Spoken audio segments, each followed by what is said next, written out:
नमस्कार दोस्तों, स्वागत है आज की इस नई वीडियो में। आज की इस नई वीडियो में हम लोग देखेंगे रघुवंशम काव्य का जो है 56वां नंबर श्लोक। 55 नंबर श्लोक तक हम पिछले वीडियो में अध्ययन कर चुके हैं। ठीक है, तो बढ़ते हैं अपनी क्लास की तरफ। तो क्या है? विधे सायंतनस्य अन्ते सददर्श तपोनिधिम् अन्वासितम् अरुन्धत्या स्वाहा इव अवि हवि भोज्यम। अर्थात अगर इसका अन्वय देखेंगे तो साय यानी कि सह सायंतनस्य विधे अन्ते, अर्थात सह वह राजा दिलीप। कौन? तो वह राजा दिलीप ने सायंतनस यानी कि संध्या काल की जो है, संध्या काल की जो है विधे अर्थात विधि के अंत में, अंते अर्थात यहाँ पे अंत है ना, अंते अंत में जो है अरुंधति यानी कि अरुंधति से जो है, अरुंधति से अन्वासितम पीछे बैठे सेवित तपोनिधिम यानी कि तपोनिधिम, तपोनिधिम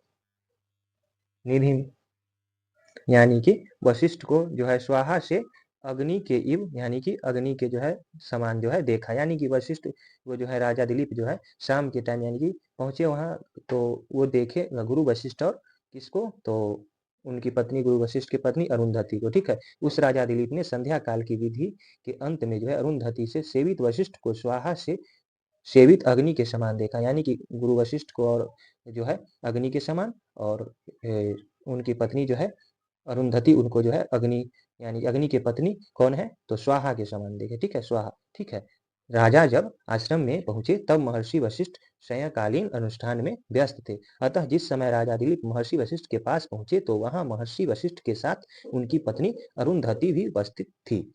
उन्हें देखकर राजा को ऐसा प्रतीत हुआ कि उन्होंने स्वाहा से युक्त अग्नि के दर्शन कर लिए। यानी कि स्वाहा से युक्त कौन, तो अग्निदेव की पत्नी स्वाहा, स्वाहा से युक्त अग्नि के दर्शन कर लिए अग्निदेव के। ठीक है, यानी कि अग्नि किसको माने, वशिष्ठ को, और स्वाहा किसको, तो अरुंधति को। ठीक है, स्वाहा अग्निदेव की पत्नी है। हवन आदि में जो करने के लिए प्रज्वलित अग्नि में मंत्रों सहित जिस प्रकार स्वाहा पद प्रयुक्त होता है, अर्थात पवित्र अग्नि के साथ स्वाहा पद संलग्न यानी कि हो रहता है, उसी प्रकार तप के निधि वशिष्ठ की पत्नी अरुंधति का प्रति पतिव्रत धर्म द्वारा वशिष्ठ की सेवा का भाव ज्ञात होता है।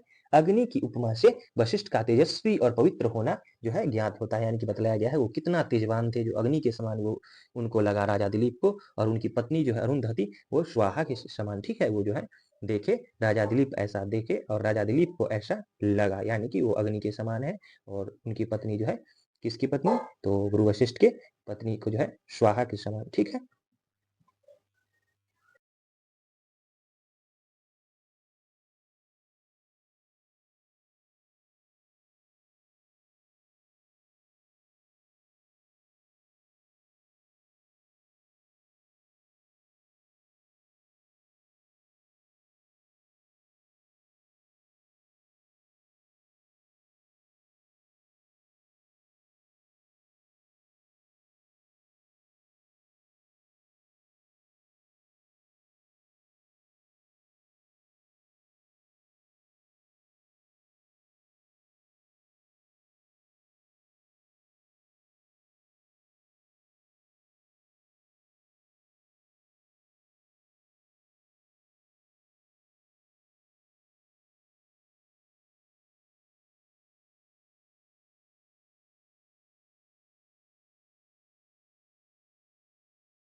अगला श्लोक है तमा अतिथ्य त्रैक्या शांत रथ क्षोभ परिश्रमम पप्रच्छ कुशलम राज्य राज्याश्रमम यानी कि राज्याश्रम मुनि मुनि।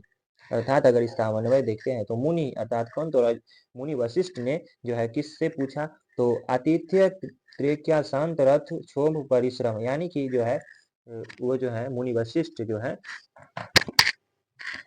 अतिथि सत्कार कर्म से मिट गए रथ के संचालन से उत्पन्न परिश्रम जिनके ऐसे राज्य श्रमा यानी कि राज्य श्रम मुनि यानी कि राज्य श्रम मुनि यहाँ पे दिया गया है राज्य श्रम मुनि। राज्य रूपी आश्रम के मुनि किसको कहा गया, तो राजा दिलीप को कहा गया राज्य रूपी आश्रम के मुनि। तम उस राजा दिलीप को जो है राज्य यानी कि राज्य के विषय में कुशलम यानी कि कुशलम, ठीक है, कुशलम जो है कुशल पप्रच्छ यानी कि पूछे, यानी कि वो जो है कौन, तो वो मुनि वशिष्ठ ने अतिथि सत्कार कर्म से रथ के हिलने से उत्पन्न परिश्रम से रहित राज्य रूपी आश्रम के मुनि तुल्य यानी कि किसके तुल्य, तो राज्य रूपी आश्रम के मुनि के तुल्य दिलीप से जो है राज्य के विषय में कुशलता पूछी कि आपका राज्य कैसा है, उसके बारे में पूछे। प्रस्तुत श्लोक में बताया गया है कि जब वशिष्ठ द्वारा किए गए अतिथि सत्कार से राजा की मार्ग की थकावट दूर हो गई, तब मुनि वशिष्ठ ने राज्य रूप आश्रम के मुनि राजा दिलीप से उस राज्य के विषय में कुशलता पूछी। जैसे आश्रम में मुनि धार्मिक जीवन व्यतीत करते हैं, उसी प्रकार राजा दिलीप भी राज्य के सभी कर्तव्यों को धर्म और नीति द्वारा सुचारू रूप से पूर्ण करते थे। इसीलिए दिलीप को राज्य रूपी आश्रम का मुनि कहा गया है। राज्य के विषय में कुशलता से तात्पर्य राज्य के 7 अंगों से है। ये राज्य के 7 अंग हैं स्वामी, अमात्य, दुर्ग, राष्ट्र, कोष, दंड यानी कि सैन्यबल और सुहृद यानी कि मित्र। कुलगुरु द्वारा इस प्रकार सभी विषयों के कुशल आदि समाचार को जानने की जिज्ञासा प्रकट होती है। कवि ने कुशलम शब्द के प्रयोग से राजा क्षत्रिय को ब्राह्मण के समान जो है आदर दिया है, क्योंकि क्षत्रिय का कुशल जो है अनामय शब्द से पूछा जाता है। जैसे ब्राह्मणम कुशलम पिच्छेत छत्र बंधु मनामयम वैश्यम क्षेमम समागम्य शूद्र मरो गय में बच्चा, ठीक है, शूद्र मारो गय में बच्चा, ठीक है। तो ये जो है मनुस्मृति का श्लोक है, ठीक है। तो बढ़ते हैं अगले श्लोक की तरफ। इस श्लोक में जो है कौन, तो मुनि वशिष्ठ ने किससे पूछा राज्य के बारे में, तो राजा दिलीप से, और जो है उनको जो है किसके रूप माना, तो राज्य जो है रूपी आश्रम के जो है मुनि तुल्य जो है उनको जो है समझा, किसको, तो राजा दिलीप को। अगला श्लोक है अथ अथर्वनिधे शतस्य विजिता रिपुरः पुरः अर्थायम अर्थपति वाच्यम ददे बदताम वरा। अर्थात अगर अन्वय देखते हैं तो अथ विजिता रिपुर वदता वर अथर्पति अथर्व निधे तस्य पुर, और यहाँ पे वर्तमान वाचम आदते, अर्थात ये जो है अथ वाजिता पुरा, अथ वाजिता पुरा यानी कि अथ मतलब इसके कुशल प्रश्न करने के बाद वाजिता पुरा शत्रु के नगरों को जीतने वाले वदताम यानी कि वक्ताओं में श्रेष्ठ यानी कि वर श्रेष्ठ अथर्पति यानी कि अथर्पति संपत्ति के स्वामी राजा दिलीप ने अथर्वन यानी कि अथर्वन निधे यानी कि अथर्ववेद के विशेषज्ञ तस्य उस वशिष्ठ के जो है पूरा सामने अर्थायाम यानी कि अर्थायाम अर्थपूर्ण वाचम यानी कि वाणी को जो है कहना आरंभ किया, ठीक है। यानी कि इसके बाद शत्रु के नगरों को जीतने वाले वक्ताओं में श्रेष्ठ संपत्ति के स्वामी राजा दिलीप ने अथर्ववेद के विशेषज्ञ उस वशिष्ठ के सामने अर्थपूर्ण प्रयोजन से युक्त वाणी को कहना आरंभ किया, ठीक है। कैसे हैं, शत्रु के नगरों को जीतने वाले हैं राजा दिलीप, वक्ताओं में श्रेष्ठ हैं, संपत्ति के स्वामी हैं राजा दिलीप। क्या कहना शुरू किए, तो अथर्ववेद के विशेषज्ञ किसको कहना, तो अथर्ववेद के विशेषज्ञ उस वशिष्ठ के सामने अर्थपूर्ण जो है किस प्रयोजन से वहां आए थे, प्रयोजन युक्त वाणी को जो है कहना आरंभ किया।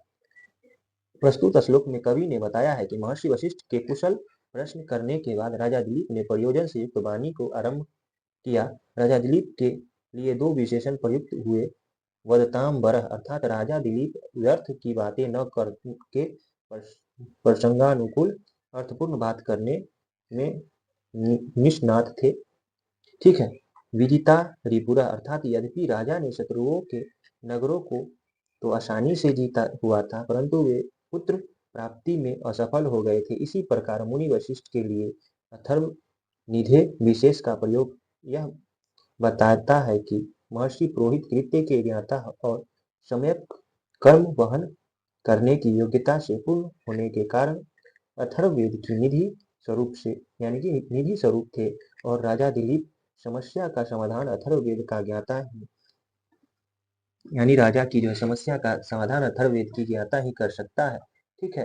कामंडक नीति में भी कहा गया है, क्या कहा गया है कामंडक नीति में? तो त्रयाम च दंड नित्याम च कुशलम सयात पुरोहित अथर्वविहितम कुर्यात नित्यम शांति का पौष्टिकम। ठीक है। यानी कि अथर्ववेद में भी यानी कि कामानंद नीति में भी ऐसा कहा गया है कि अथर्ववेद का ज्ञाता ही जो है कर सकता है राजा का जो है काम सॉल्व। ठीक है। तो इसमें जो है अनुप्रास अलंकार है। ठीक है। अनुप्रास अलंकार है, और इस श्लोक में जो है राजा दिलीप जो है अपना जो है प्रयोजन सुनाने लगे किसको? तो गुरु वशिष्ठ को। अगला श्लोक है उपपन्नम ननु शिवम सप्त अंगेषु यस्य मे दैवीनाम मनुषीनाम च प्रतिहर्ता त्वमापदा। अर्थात अगर इसका अन्वय देखते हैं तो सप्त यानी कि सप्त, अब अन्वय में यहाँ दिया गया है सप्त यानी कि सप्तसु राज्य के सातों अंगेषु अर्थात अंगों में शिवम शिवम शिवम यानी कि कुशल, उपमन्नम यानी कि उचित युक्ति युक्त, ननु यानी कि देवी ननु यानी कि ननु, मानु यानी कि ननु यानी कि है ही, यस्य यानी कि जिसमें यानी कि यस्य है ना, यस्य में जिसमें मेरी जो है यहाँ पे मैं मतलब मेरी देवी नाम यानी कि देव कृत्य, मनुष्य नाम यानी कि मनुष्य कृत्य, च और आपादाम यानी कि विपत्तियों के जो है, और त्वम यानी कि आप, प्रतिहर्ता यानी कि प्रतिहर्ताम यानी कि मनुष्य कृत्य, च यानी कि और प्रतिहर्ता यानी कि निवारण करने वाले हैं। ठीक है। यानी कि अर्थात अगर देखते हैं तो हे गुरुदेव यानी कि बोल रहे हैं वो सत्यसु, हे गुरुदेव राज्य के सातों अंगों में कुशल उचित है, क्योंकि जिस मेरी दैवी और मनुष्य जो है मानुषी आपत्तियों का निवारण करने वाले आप स्वयं में है। ठीक है। वो जो है कहने लगे ऐसा, यानी कि राजा दिलीप ने गुरु की महिमा को जो है गौरव प्रदान करते हुए अपनी विनम्रता का प्रदर्शन किया है कि आप के विद्यमान रहने से जो है 7 अंगों से युक्त में जो है 5 दैवी और 5 मानुषी आपदाओं का निवारण स्वतः हो जाता है। अतः कुशलता निश्चित ही है। राज्य के 7 अंग स्वामी, आत्मय, वैद्य, कोष, राष्ट्र, दुर्ग तथा बल ये सब है। ठीक है। और श्लोक यहाँ पे दिया गया है स्वयं आत्मय सहृदय कोश राष्ट्र दुर्ग दुर्ग बलानी च सप्तांगनी यानी कि सब 7 जो अंग है के राष्ट्र का यानी कि दिया गया है। काम मंद के अनुसार 5 दैवीय आपदाएं हैं, अग्नि, जल, वैदी, ठीक है, दुर्भिक्ष और मृत्यु। 5 मानवीय आपदाएं हैं, ठग, चोर, शत्रु, राजा, कृपा पात्र और राजा का लोभ। ठीक है। अर्थात